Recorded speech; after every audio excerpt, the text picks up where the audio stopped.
হুগলি জেলার ত্রিবেণীতে শুরু হতে চলেছে ঐতিহ্যবাহী কুম্ভ মেলা। ঐতিহ্যবাহী শহর গঙ্গা, যমুনা, সরস্বতী তিন নদীর সঙ্গম স্থল।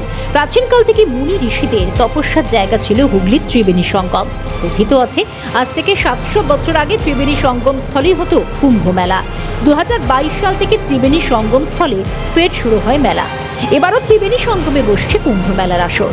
চলতি মাসের 11 তারিখে এই মেলার উদ্বোধন হবে, চলবে 13 ফেব্রুয়ারি পর্যন্ত। এই মেলায় অংশ নেওয়ার জন্য দেশের বিভিন্ন প্রান্ত থেকে সাধু সন্ন্যাসীরা ইতিমধ্যেই ভিড় জমাতে শুরু করেছেন ত্রিবেণী সঙ্গম স্থলে। মেলা প্রাঙ্গণে 128টি যজ্ঞ কুণ্ডলী তৈরি করেছেন সাধু সন্তরা। ইতিমধ্যে মেলা প্রাঙ্গণে বিশ্ব শান্তি যজ্ঞ শুরু করেছেন তারা।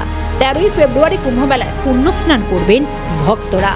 11 তারিখে উদ্ঘাটন, 12-13 চলবে, 13 তারিখে সাই স্নান। আর কুম্ভ স্নানটা কবে করছে? আগামী 13 ফেব্রুয়ারি।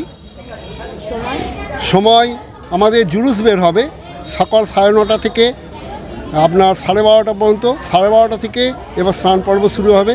স্নানের পর আমাদের এখানে ভান্ডারা শুরু হবে।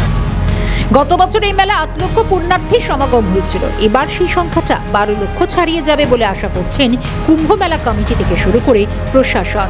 এই মেলাকে ঘিরে এখন চারিদিকে সাজো সাজো রব।